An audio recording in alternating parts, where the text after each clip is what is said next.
Hello friends. आज का विषय है जब हम ईश्वर को फंसा देते हैं और जब नहीं हम ईश्वर को लगातार फंसाते रहते हैं। हम क्या कर रहे हैं ईश्वर के साथ कि हम किसी भी तरीके से पूजा पाठ करके हम अपनी इच्छाएं उसको बता रहे हैं। हमें ये दे, हमें ये दे, हमारे साथ ऐसा कर दो, हमारे साथ ऐसा कर दो, पड़ोसी का के साथ कुछ हो गया तो उसके साथ उसका भला कर दो, ये बीमारी हो गई तो ये ठीक कर दो। तो देखिए, जैसे एक भिखारी होता है, अगर हमारे यहाँ देखें नॉर्दर्न इंडिया में तो ख़ास तौर से, और पता नहीं मुझे और जगह भी हुआ तो, कि अगर कहीं आप चले जाएं जहाँ भिखारी हैं, बस स्टैंड पे कई बार, और रेलवे स्टेशन पर, या फिर मंदिरों में, तो भिखारी बहुत इकट्ठे होते हैं। और अगर हमने किसी को कुछ दे दिया तो और 4 आ जाएंगे, 10 आ जाएंगे, और वो हमारे आगे इतना इरिटेट, अगर हम वहाँ खड़े रहेंगे, दे दें प्लीज़ दे दें। और उनकी कंडीशन भी कई बार बड़े गंदे भी वो होते हैं कभी कभी, तो बड़ी परेशानी हो जाती है। मतलब इतना हम इरिटेट हो जाते हैं कि पता नहीं हम क्या करते। यही हम ईश्वर के साथ कर रहे हैं। किसी भी तरीके से पूजा पाठ, व्रत, उपवास, कुछ भी करके हमें दे दे, तू ये दे दे। वो दे भी रहा है, दे के ही पैदा किया है, माँ बाप दे के पैदा किया, इतनी धन दौलत या जो भी है, घर दिया, माँ तो दी ना कम से कम। चलिए, अगर बिल्कुल भिखारी का भी बच्चा है तो उसे माँ तो दी है ना उसने। लेकिन वो सब के बाद भी दुनिया देख रहे हैं हम, मटेरियल चारों तरफ है, इसको ये दिया है, मुझे भी ये दे दे, मुझे भी ये दे दे। नहीं है तो भी कई बार कि मैं क्या मांगू ईश्वर से, सब कुछ है तो भी क्या मांगू, कहीं गए हैं तो क्या मांगू मैं ईश्वर से। तो देखिए, ईश्वर हमें कैसे दे रहा है। ईश्वर का एक सिस्टम है। ईश्वर का एक सिस्टम है कि मीन्स हमारा एक शरीर है जो आया है और वो मरेगा, सबका, हमारा और हमारे नियर एंड डियर वंस का। और हमारे शरीर की एक कैपेसिटी है। इंसान पैदा हो रहे हैं, इंसानों की एक कैपेसिटी है, उसके पीछे बहुत सारे रीज़न हो सकते हैं। एक तो हमारे पूर्व कर्मों का फल भी होता है। जैसे कोई बच्चा डिसेबल पैदा हुआ है, किसी की आंखें नहीं हैं, किसी की मंदबुद्धि है, कोई कोई बिस्तर में ही पड़ा हुआ है, तो ऐसी कंडीशन में तो कई बार हम स्वीकार कर लेते हैं। अब इसकी आंखें नहीं हैं तो हमने स्वीकार कर लिया। हालांकि हम बहुत जगह जाएंगे, मज़ारों पे जाएंगे, वहाँ जाएंगे, डॉक्टरों के तो जाते ही हैं, चलो कोशिश भी की करनी चाहिए। और ये भी नहीं है कि मज़ारों पे जा कर के या कहीं किसी बड़े पीर पैगंबर और किसी साधु के पास जा कर के कई बार चमत्कार भी होते हैं। तो देखिए, जो वो नहीं दे रहा था, एक तरह से मान लीजिए वो भी आपको दे दिया, सिफारिश आपने लगा दी, वो भी उसने दे देता है कभी कभी। अब इस सब देने के बाद भी क्या होता है कि कभी तो ऐसी चीज़ें होंगी जो हमें पसंद नहीं है। हमें मरना है तो हमें कोई बीमारी होगी, हमारे पूर्व जन्मों के कर्म हैं तो हम फेल होंगे, हमारा बच्चा भी फेल हो सकता है हमारे बच्चे ना हो, हमारे कोई पूर्व जन्म के कर्मों के फल भी हमें आने हैं, वो सब भी हमें आना है। तो भगवान की स्थिति ऐसी हो गई है जैसे एक पिता है, पिता या पति या पत्नी, सभी उसमें शामिल हैं, या माँ। तो वो कितना भी करें, लेकिन हम उनकी स्थिति को ना देख करके हम उनसे बस और करने के लिए कहते रहते हैं। और फिर एक दिन ऐसा आता है कि हम लगातार गुस्सा करते रहते हैं, अपसेट होते रहते हैं, और फिर आकर के हम झगड़ा करने लगते हैं, और कभी कभी तो आकर के हम सुसाइड कर लेते हैं या फिर उस बंदे को मार देते हैं।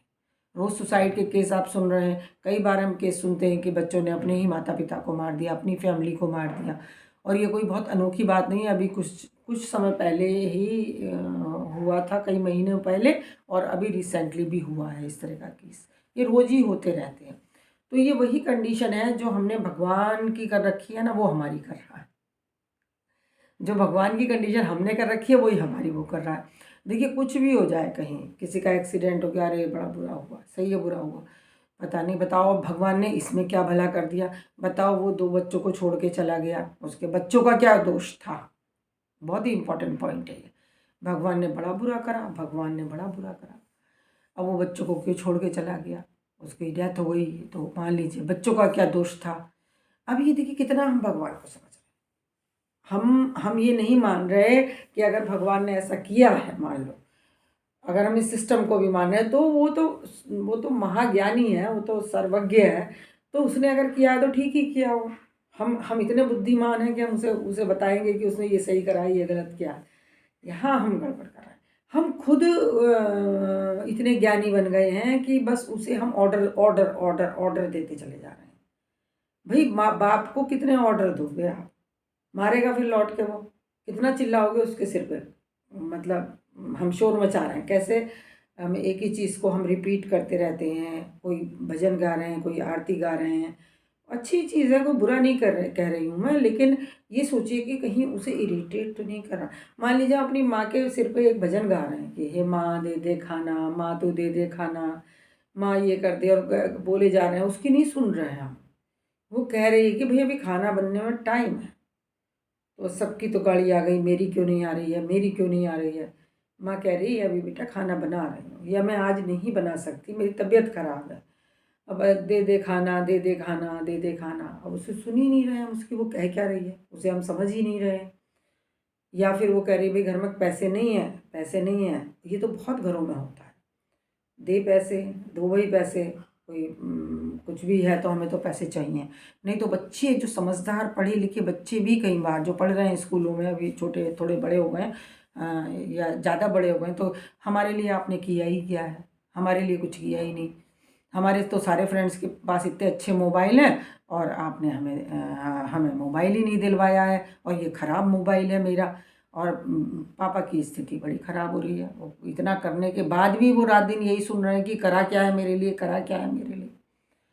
यही पत्नी कर रही हैं कि आपके लोगों के तो इतने अच्छे कमा रहे हैं और आप क्या कर रहे हैं। यही पति कर रहे हैं कि भाई तुम तो फलाने की वाइफ तो इतनी अच्छी है और तुम क्या कर रही हो। तो जो हम ईश्वर के साथ कर रहे हैं फिर वही हमारे साथ हो रहा है, वही हम आपस में कर रहे हैं। और फिर जब इतना शोर हम ईश्वर के सिर पे मचा रहे हैं, और फिर वो अगर अब वो कब तक पूरा करेगा। भाई हमारे पूर्व जन्मों के कर्मों के फल भी आने हैं, पूर्व जन्मों के कर्मों के फल की वजह से हमारी बॉडी की लिमिटेशंस हैं, वो चीज़ें अभी हमें नहीं मिल रही हैं। अब रेलवे स्टेशन पे बैठे हैं और आप जिद कर रहे हैं कि नहीं पापा मैं तो अपनी फ्रिज का पानी पीऊँगा, तो अभी नहीं मिल सकता ना वो पानी, अभी आप रेलवे स्टेशन पर हैं। तो हमें अपनी कंडीशन, अपनी आत्मिक कंडीशन तो हमें पता होती नहीं है, और बस देखा देखी हम, अब चलो मैम एक मैडम है वो बोलती है, उन्होंने बताया है ईश्वर को बुलाओ, तो वो भी बुला रहा हूँ, वो भी बुलाते हुए बहुत टाइम हो गया, मेरा तो कुछ हो नहीं रहा, और मेरा ये और नुकसान हो गया, तो मुझे क्या फ़ायदा हुआ। तो हर सब काम बस ईश्वर से, अपने ईश्वर को अपने हिसाब से चलाने के लिए सारे पूजा पाठ हो रहे हैं। ईश्वर को बता रहे हैं, उससे पूछ नहीं रहे हम, उससे बता रहे हैं ये करो ये करो ये करो। और वो कितना भी कर ले, क्या हम सब संतुष्ट हो जाते हैं, हो पाएंगे? क्या वो हमें संतुष्ट कर पाएगा? ये है मुसीबत।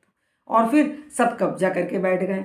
अब एक वो बेचारी नौकरानी घर में आ रही है और उसके पीछे लगे हुए हैं, देर से क्यों आई है बेचारी, हो सकता है कितना पता नहीं उसके घर में क्या चल रहा है, क्या परेशानी है। अब तुम आज देर से क्यों आई हो, और तुमने ये नहीं किया, तुमने ये नहीं किया, और तुम्हारे पैसे कटेंगे। वो बेचारी गरीब लेडी जो ये बहुत मेहनत करे, वो भी ईश्वर उसमें भी है। यहाँ भी एक मुसीबत है कि हमें तो सब कुछ ईश्वर से मिल गया, मतलब आप तो यही कहेंगे कि हमने मेहनत करके कमा लिया, लेकिन उसने क्यों नहीं कमा लिया, और लोगों ने क्यों नहीं कमा लिया? क्योंकि मेरी स्थिति जो है, मेरे पास जो पैसा आ गया है वो मेरी पूर्व जन्मों में कुछ मैंने अच्छे कर्म करे होंगे, उनका भी नतीजा हो सकता है, और भी कोई बात हो सकती है जिसकी वजह से मैं धनी हूँ, दूसरा निर्धन है। तो मेरी ड्यूटी है कि मैं उसका भी थोड़ा ध्यान रखूँ। तो खैर ये टॉपिक नहीं है, टॉपिक आज ये है कि हम ईश्वर को फंसा रहे हैं। क्या करे वो उसी माँ की कंडीशन या पापा की कंडीशन है जिसके सिर पे आप बस खेल के आते हैं और शोर मचाते हैं, ये नहीं किया, ये नहीं किया, ये दो ये दो ये दो। अब क्या देगा वो, फिर तुम्हें थप्पड़ ही मारने वाला है, घर से निकाल देगा बाहर ज़्यादा। लेकिन जब वो ऐसा करेगा तो उसके दिल को भी तकलीफ, ईश्वर को भी तकलीफ होती है जब वो हमें तकलीफ देता है। तो हम उससे एक अपनापन का रिश्ता क्यों नहीं बनाते हैं? जो उसने नहीं दिया है, जो वो हमें नहीं दे पाया है, तो हम क्यों कहते हैं कि हम क्यों नहीं कहते हैं कि कोई बात नहीं, मैं जो कंडीशन है मैं उसमें करूँगा। मेरा परमपिता अगर मुझे नहीं दे पा रहा तो उसकी बहुत बड़ी मजबूरी होगी, तो मैं कोई नहीं, मुझे नहीं चाहिए वो चीज़। देखिए, जब घर में कभी कभी ऐसा होता है, बहुत गरीब फैमिली होती है और घर में अगर खाना नहीं होता है तो झगड़े तो बहुत होते हैं, लेकिन कभी कभी ऐसा भी होता है कि खाना नहीं है, बच्चों को भी पता है, सबको पता है, तो कि खाना नहीं है या कम है तो कहेंगे नहीं नहीं तुम खा लो, थोड़ा खाना है, मुझे भूख नहीं है, मुझे भूख नहीं है। तो आप अपनी माँ का साथ देते हैं कई बार इस तरह से, नहीं मम्मी भूख नहीं लग रही मुझे, कोई बात नहीं, मुझे भूख ही नहीं है, मैं खा ही नहीं रहा, चीज़ कम है। तो ऐसे भी कई बार लोग करते हैं प्यार में। तो क्या हम अपने परमपिता को प्यार नहीं कर सकते हैं? क्या हम उसको नहीं बोल सकते हैं कि कोई बात नहीं है, नहीं हुआ तो कोई बात नहीं, जितना है मैं उसमें काम चला लूँगा, हो जाएगा मेरा। वो क्या ज़रूरत है अपने परमपिता को दोष देते रहने की, उसके सिर पे चिल्लाते रहने की? क्यों नहीं हम उसके साथ बैठ जाते हैं, उसे बुला लेते हैं, उसके हाथों में हाथ डाल के बैठ जाते हैं, उसे महसूस करते हैं। वो अगर नहीं दे पा रहा है कोई चीज़, अगर मेरी आँखें वो ठीक नहीं कर रहा है या कोई बीमार भी है, देखिए डेथ डेथ को हम एक्सेप्ट नहीं करते, जबकि वो परम सत्य है। सबसे बड़ी बात तो ये है। और बस जैसे ही डेथ आने वाली होती है, हम सब मिलके प्रेयर करो, पूजा करो, पूजा करो। अब वो क्या करे बेचारा, ईश्वर फंसा हुआ है। वो तुम्हारी सुने या आगे का काम देखे। ये तो वही कंडीशन हो गई कि माँ को कोई इम्पोर्टेंट काम करने हैं और सारे बच्चे मिलके उसके सिर पे शोर मचा रहे हैं कि ये मत करो, ये मत करो, ये मत करो। अरे भाई, वो होना है। तो अब हम खुद ही ऐसा करते हैं, इतना शोर मचाते रहते हैं भिखारी की तरह से कि बस वो दे दे दे दे, नहीं दिया तो फिर हम चुप हो जाते हैं, बाद में चुप हो जाते हैं। तो हमने खुद ही उससे ऐसा रिश्ता बनाया है कि वो हमारी तरफ से मुंह मोड़ के चला जाए। हमारा तो शोर मचाना कभी ख़त्म ही नहीं हो रहा है, हमारा तो मांगना कभी ख़त्म ही नहीं हो रहा है। वो उतना कर ही नहीं सकता है, क्यों नहीं कर सकता है? हमारी वजह से, हमारी कैपेसिटी की वजह से। अब भिखारी अगर मांग रहा है दे दे दे दे, चलो वो तो फिर भी, उसे तो फिर भी होश है कि मुझे कितना मिल जाएगा। हमें तो होश ही नहीं है कि हम किस लायक हैं, हमारी क्या स्थिति है, हमारे पूर्व जन्मों के कर्म क्या हैं और हमारा भविष्य क्या है, ये तो हमें होश नहीं है। बस हम, मुझे ये भी दो, ये भी दो, ये भी दो, ये भी दो। ये मेडिटेशन किया, उनका तो बहुत सब भला हो गया, मैं तो वहीं का वहीं हूँ, मेरा तो ये नुकसान और हो गया। तो हम फिर उसके अपने रिश्ते को इतना ख़राब कर लेते हैं कि हम भिखारी की तरह शोर मचाते रहते हैं, और जब वो चला जाता है तो फिर हम किसी और की तरफ लग जाते हैं। जब नहीं हो रहा होता है तो फिर हम किसी और सिस्टम को अपना लेते हैं। अब वो हमने खुद ही अपने शब्दों का महत्व कम कर दिया है। देखिए, एक बच्चा होता है, बहुत समझदार होता है, बहुत सेंसिबल बात करता है, तो वो कभी आके अगर हमसे कुछ कहता है कि आज मम्मी मेरे आज यह दर्द है, तो हम सुनेंगे उसकी बात, उसे डॉक्टर के लेके जाएंगे। एक बच्चा है, रोज ही कहता रहता है मेरे यहाँ दर्द है, मेरे वहाँ दर्द है, मेरे लिए ये करो, मेरे लिए वो करो, तो मम्मी कहेंगी तेरे तो रोज के बहाने, चल स्कूल चल, तैयार हो जा स्कूल, कुछ नहीं, अगर हो सकता है उस दिन उसके बहुत दर्द भी हो रहा हो। तो हमने ईश्वर के साथ ऐसे ही अपने रिलेशन को खराब कर लिया, क्योंकि हमने ये मान लिया है कि बस कहते रहो, कर दिया तो ठीक है, मर गया तो भी ठीक है। अब हम, इंसान की बहुत तबीयत खराब थी, हम कहे जा रहे हैं, फिर भी वो ख़त्म हो गया, तो फिर हमने मान लिया चलो ठीक है। तो हमने अपने और ईश्वर के बीच का जो एक रिलेशन था वो बहुत ख़राब किया हुआ है।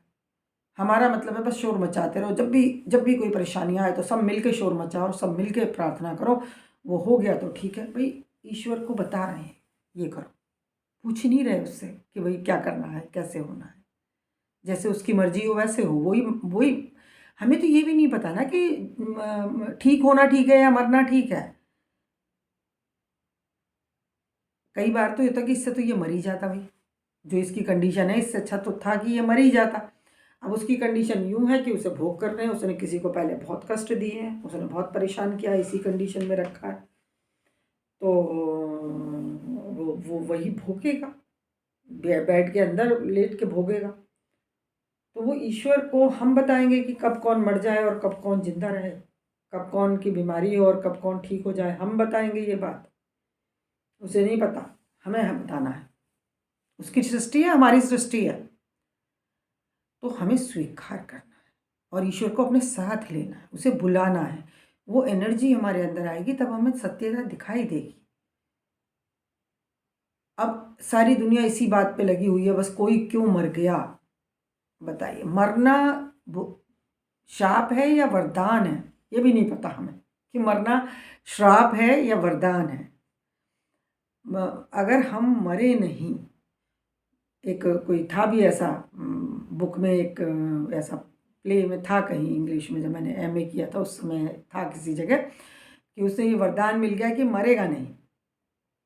अब उसका शरीर खराब हो रहा है, वो मर नहीं रहा, बूढ़ा हो गया है, किसी को कोई प्यार नहीं है उसे किसी से, अब ना उसकी कोई जान पहचान वाला बचा है, सब मर चुके हैं, और वो मर ही नहीं रहा है, वो मर ही नहीं रहा। भाई अब हम नहीं मरेंगे, कितना बुरा हो जाएगा हमारे साथ। जो मर गया वो तो चला गया, वो तो छूट गया है। जिंदा है उसकी परेशानी है, उसे सब सारे कष्ट हमें बॉडी से आते हैं। बॉडी के बिना कष्ट नहीं है, सारे कष्ट हमें बॉडी से आते हैं। आत्मा भी हमारी बॉडी की वजह से ही परेशान होती है, और सारे पाप भी हम बॉडी से ही करते हैं और पुण्य भी हमें बॉडी से ही करने होते हैं। इसीलिए अपने कर्मों का फल भोगने के लिए हमें शरीर में आना ही पड़ता है। चाहे वो जानवर के शरीर में आए, किसी की गाय बन के उसके खूंटे से बंधे रहें, गंदगी में बैठे रहें, दूध निकलवाते रहें, ऐसा भी हो सकता है। जो नर्क का वर्णन है, वो गाय की कंडीशन भी अगर आप देखेंगे तो उससे कुछ ज़्यादा अच्छी नहीं है। कोई भी जानवर जो पालते हैं, सिवाय कुत्तों को छोड़ करके, डॉग्स को जो पालते हैं वो बहुत मौज में रखते हैं अपने डॉग्स को, तो वो उनका उनका स्वर्ग है, वो उन डॉग्स का स्वर्ग है। और आपने कभी उनसे करवाया होगा तो आप उनका कर रहे हैं। और ये नर्क है, यही सब है, स्वर्ग नर्क। इस पे कभी बनाएंगे स्वर्ग कहाँ है नर्क कहाँ है, ये पूरा बनाएंगे, क्योंकि लोगों को इसमें काफ़ी दृढ़ विश्वास होता है कि भाई ये ऐसा ही है, तो इस पे एक वीडियो ज़रूर बनाएंगे। तो भाई ईश्वर को हमें उससे पूछना है। और जब हम मेडिटेशन करेंगे ना, तो क्या होगा कि जो ईश्वरीय एनर्जी हमारे अंदर आएगी, तो इसलिए नहीं कि हमारी सारी इच्छाएं पूरी हो जाएंगी, हम बहुत महान बन जाएंगे, हम बहुत बड़ी, हमें जॉब लग जाएगी, हमें बहुत पैसा आ जाएगा, वो भी बेहतर होगा। लेकिन इससे हमें ये ज्ञान मिलेगा, जो मैं आज आपको बोल रही हूँ, ये ज्ञान आपको मिलेगा। ये जो सिस्टम है, ये गुरु से कुछ मांगने का सिस्टम नहीं है, ये हर इंसान को गुरु बनाने का सिस्टम है। इस सिस्टम से हर इंसान गुरु बन रहा है।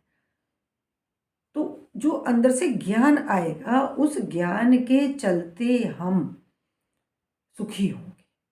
बाकी चीज़ें भी हमें मिलेंगी। अब ये नहीं सोचना कि फिर जब ईश्वर आएगा तो हमें पहले से बेहतर हेल्प कर पाएगा। देखिए, माँ दूर बैठी आपको फ़ोन से किसी से हेल्प करवा रही है, या फिर वो खुद आ गई है। खुद आ गई है तो वो क्या देखेगी, क्या करेगी, जो तुम बोल रहे थे उससे भी कहीं बहुत आगे कर देगी, जो तुम्हें भी पता नहीं था।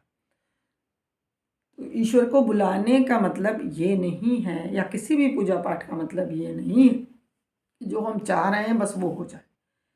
हम ये भी तो देखें हमारे साथ क्या हो रहा है, उसने हमें क्या जीवन दिया है, क्यों हम उसमें खुश नहीं हो पा रहे हैं जो मेरे परम पिता ने मुझे दिया है।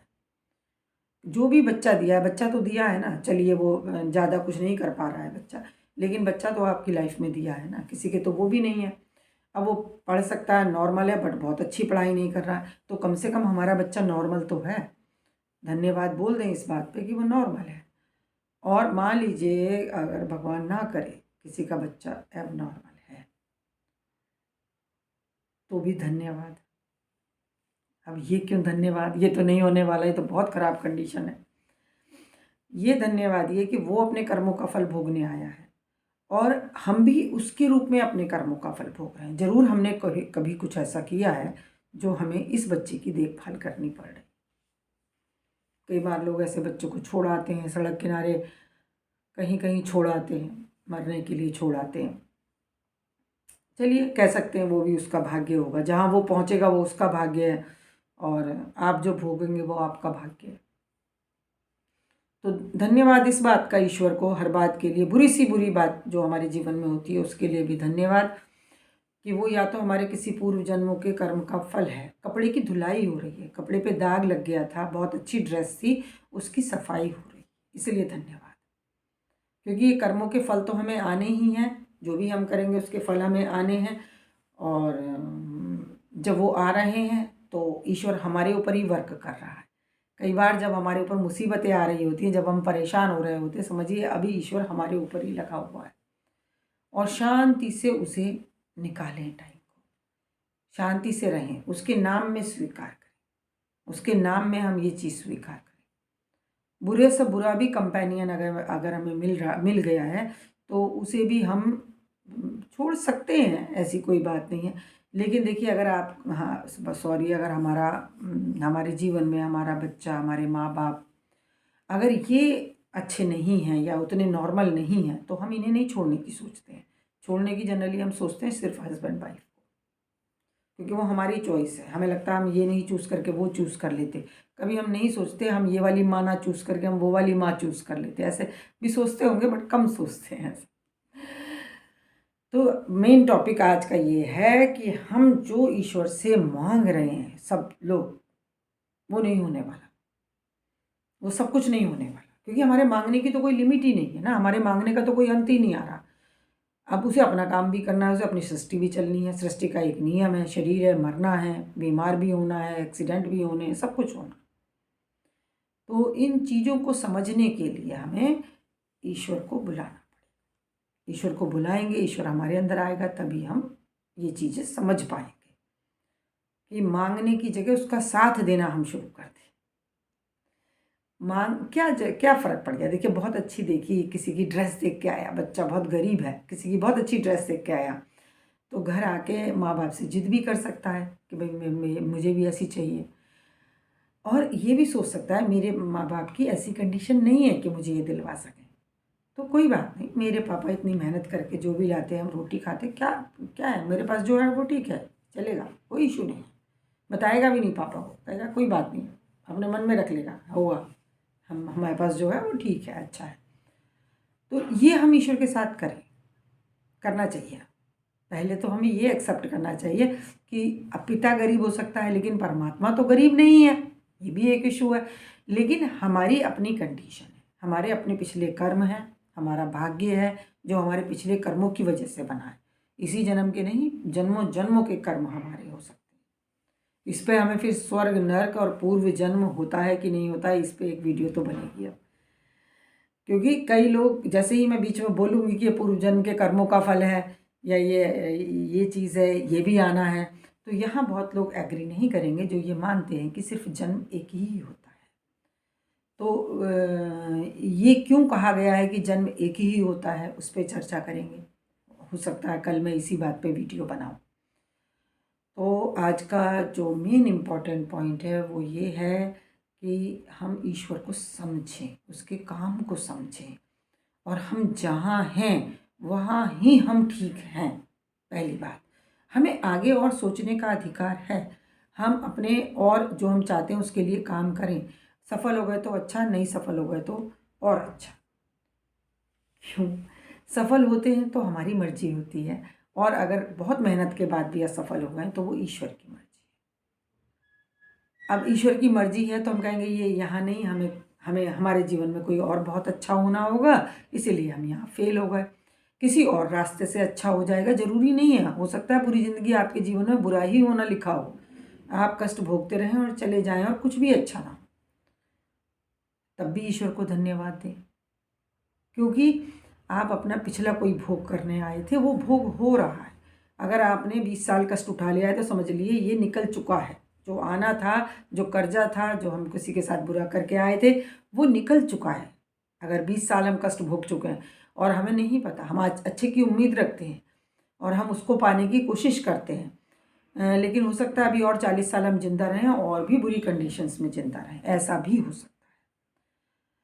कितने भी पूजा पाठ करें, मेडिटेशन करें, कुछ भी करें, फिर भी हो सकता है कि यही हमारे साथ हो। लेकिन वो जो हम आगे अच्छा भविष्य की सोच के हम कोई काम कर रहे हैं, ये हमारे जीवन को जीने का माध्यम है, समय को पास करने का माध्यम है।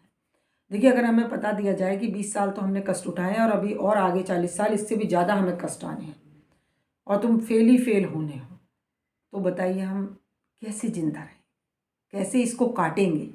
ये जो हमारा पूर्व जन्मों का कर्मों का फल है, ये हम कैसे काट पाएंगे? तो हमें हर समय एक उम्मीद बंधी हुई है, कल को अच्छा हो जाएगा, कल को अच्छा हो जाएगा। या फिर प्रेजेंट में ख़राब भी है, बहुत ख़राब भी होते हुए उसमें से हम छोटी छोटी खुशियाँ ढूंढ लेते हैं कि चलो एक हमें आज नींद मिल गई, हमें सोने को मिल गया, और हमें एक बिस्तर मिल गया, और मैं हमें एक कोई है हमारी लाइफ में जो हमें प्यार करता है, हमें छूता है, हमें बैठता है हमारे पास, हमारी गोदी में सिर रखता है या हम उसकी गोदी में सिर रखते हैं। तो ये जो छोटी छोटी खुशियों में इंसान खुशी ढूंढ के अपना जीवन जीता चला जाता है। तो हमें चाहिए कोई बहाना जीवन जीने का। अगर हमें सारी असलियत आज ही पता चल गई तो हम तो जीना छोड़ देंगे, हम नहीं जी पाएंगे। आप देखिए कितना आनंद है, इतना ज्ञान होगा तभी तो हम आनंद में रहेंगे। ये होना ऐसे होने दो, देखना है, देखना है कि कल क्या होने वाला है। करने से कम होगा, देखना है, करते कुछ है होता कुछ है, प्लानिंग कुछ होती है हो कुछ और जाता है, निकले थे किसी काम से हो कुछ और गया। तो हमें देखना है, हम दृष्टा है, करने वाला वहाँ से कर रहा है। आप बस एक खेल खेल रहे हैं, खेलते रहिए, जो अच्छा लग रहा है करने की कोशिश करते रहिए। फेल हो गए तो खुश, पास हो गए तब खुश, अच्छे से कोशिश करिए। लोग तो आपको ब्लेम करेंगे, आपको समझ होनी चाहिए कि मेरी कैपेसिटी क्या है। लोग आपको बहुत ब्लेम करेंगे, तुझसे ये भी नहीं हुआ, तुझसे ये भी नहीं हुआ, उससे वो देखो कितना अच्छा कर रहा है, तुमसे ये भी नहीं हो रहा है। लोग बोलेंगे ऐसा नहीं हो रहा भाई, नहीं हो रहा, मेरे से मेरी कैपेसिटी नहीं है, ईश्वर ने मुझे जैसा बनाया जी लूँगा मैं। क्या करोगे भविष्य में तुम्हारा क्या होगा? अरे हो जाएगा, आप चिंता ना करें, हो जाएगा।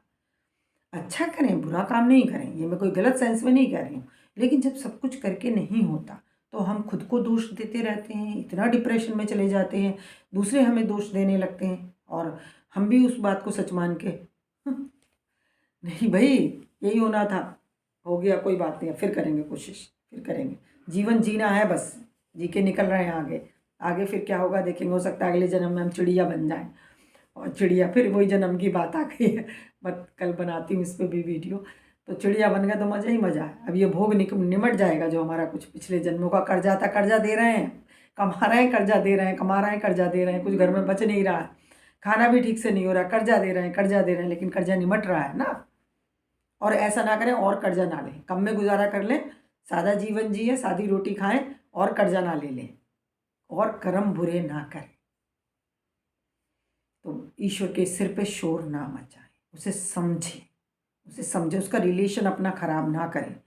हर समय दे दे दे दे देने वाला वो है नहीं, फिर दे ही नहीं सकता, क्योंकि आप अपने सफ़र पे हो, आपका आगे का सफ़र भी तो पूरा होना है। अब ये थोड़ा कि कोई स्टेशन देख लिया बस बहुत सुंदर है, यहीं उतरेंगे पापा, यहीं उतरेंगे पापा, तो पापा हाथ पकड़ के थप्पड़ लगा के अंदर बैठाएंगे ट्रेन में, यहाँ बैठ, कहीं नहीं जाना है, क्योंकि आगे जाना है, दिल्ली जाना है, तो यहाँ कैसे उतर जाएंगे? ये हम कर रहे हैं। Thank you.